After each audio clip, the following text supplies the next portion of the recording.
Hello, hello, welcome to ShepLevel 1 for guitar. My name is Dave Shepard.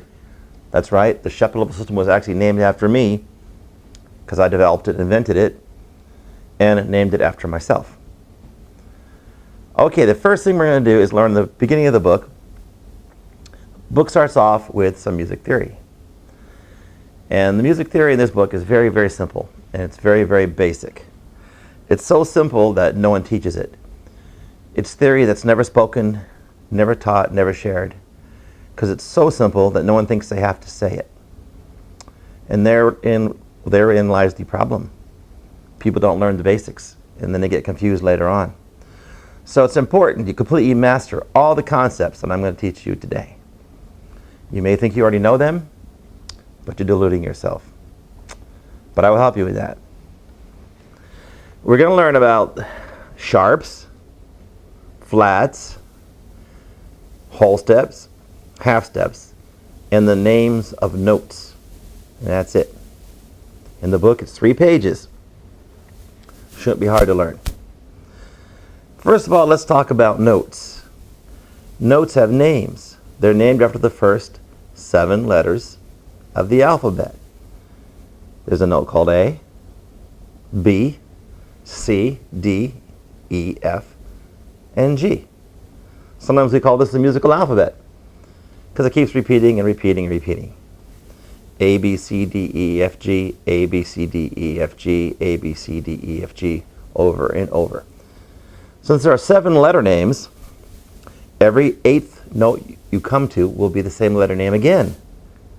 That is called an octave. So if you go A, B, C, D, E, F, G, A, that's 8. That note A is an octave higher than the other A. There are many octaves of every note. If you look on a piano, you'll see repeating patterns 7 or 8 times across the piano. Many octaves of every note.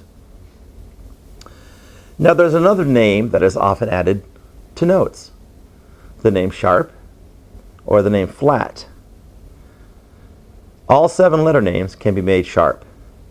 There's an A sharp, a B sharp, a C sharp, a D sharp, an E sharp, an F sharp, and a G sharp. And every one of the 7 letter names can also be flatted. There is an A flat, a B flat, that's right, C flat, good answer, D flat, E flat, F flat, and G flat. Okay, I'm glad you got that. Now that sounds very simple, but that is an area of confusion for millions of music students. When people come to me that have studied with other teachers, especially if they studied piano, they do not get that at all. So really put that in your mind. It's very, very important. Now, I want you to understand what a sharp is and what a flat is and what it does. Because a sharp always does the same thing. And a flat always does the same thing. A sharp and a flat changes the pitch of a note. Now, pitch is the highness or lowness of a note. Like a bird singing might be a high-pitched note, or a lion roaring might be a low-pitched note. So you have to understand what high and low means. A lot of confusion on those names in today's world. The smallest pitch difference you can make is a half step. Our musical instruments are all designed to play increments of half steps, changes in pitch. If you take a note, you make it a half step higher, that note becomes sharp. You take a note and you make it a half step lower, that note becomes flatted. The half step is the smallest increment of pitch in Western music. By Western, I mean music that's been influenced by Europe, which is spread all over the world. Just about everything you play and hear in your life is going to be Western music. I'm not talking about the 2 kinds of music, country and Western. I'm talking about history. Let me show you how this thing works with the sharps and flats. This note on my guitar is called A. Take my word for it. You don't have to know why at this point. Now if I want to make that note go a half step higher, I'm going to move to the next fret. That is a half step higher than A. That note is called A sharp. Now I go back to A. If I want to make that note lower, I'm going to go half step lower, 1 fret lower, to A flat.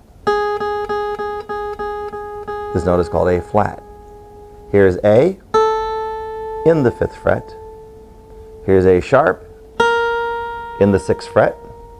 Here's A in the 5th fret. And A flat in the 4th fret. Sharp always makes the note 1 fret higher, which is a half step higher. Flat always makes the note 1 fret lower, which is a half step lower. Now, that's not quite as simple as it sounds, because sometimes you're going to run into some issues, which I'll explain to you now. Let's go back to our set of natural notes. A, B, C, D, E, F, G. Well, these natural notes are not all related to each other in exactly the same way. If you take consecutive pairs of natural notes, some consecutive pairs have a whole step between them, and some consecutive pairs have a half step between them. A to B is always a whole step on every instrument. B to C, half step. C to D is a whole step. D to E is a whole step. E to F, another half step. F to G is a whole step. And G back to A is also a whole step. So you've got to remember that E to F and B to C is always a half step. I have a little saying, big crocodiles eat fish. BC, half step. EF, half step. And those are the natural notes. Now, you want to know why it's that way? There's really not a good answer. This is the one thing in music theory that is without basis in logic. It's something just developed historically, just the way it was done. It's the way it is. But everything you do in music theory besides this is going to be very logical. It very much makes sense. But this one thing that is illogical and random is the basis of all music theory. You've really got to know this very, very well. The natural notes and where the half steps and whole steps occur. Here's the note A again. If I want to go to B, I have to move a whole step higher. That's 2 frets, whole step, 2 frets, 2 half steps. So if this is A, this is B. Now if I want to go from B to C, big crocodiles, there's only a half step.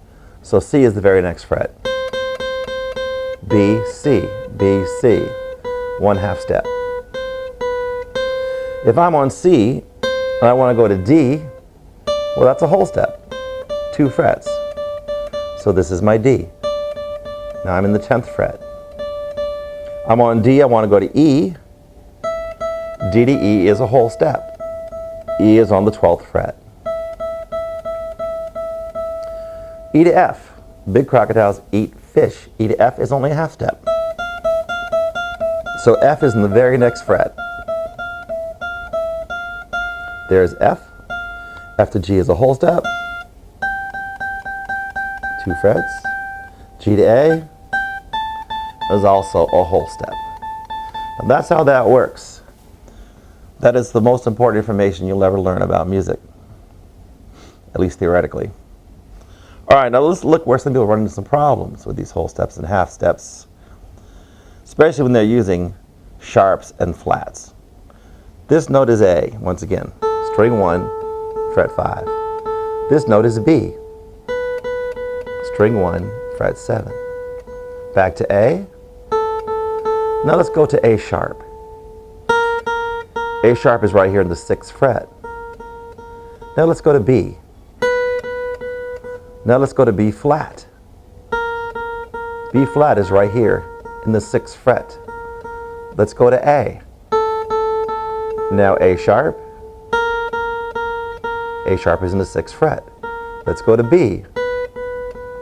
B flat. B flat is in the 6th fret. So you see what's happened here. In the 6th fret, we have one note, but it has 2 different names. This note is called A sharp. This note is also called B flat.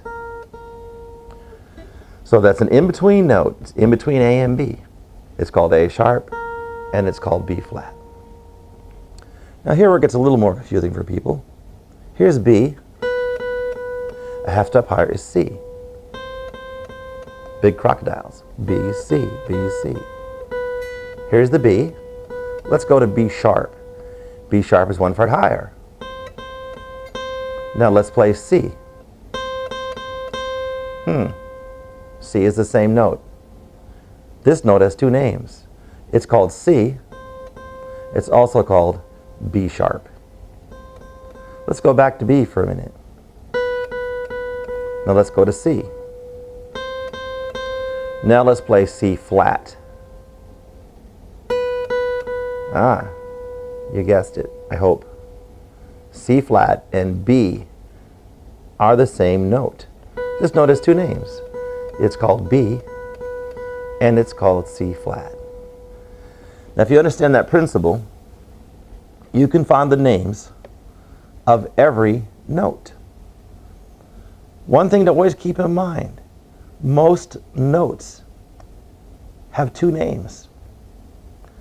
If you play the piano, they probably have told you that the black keys are sharps and flats, and the white keys are naturals. But the truth is, the white keys are also sharps and flats. Every note can be sharp, every note can be flat. Now that is the important thing to understand. And that pretty much encompasses most of the music theory that's in this book. If you completely understand sharp, flat, half step, whole step, and the natural notes, you'll have no problem with the music theory in book 1. Learn it well and be prepared for the much more difficult music theory in book 2.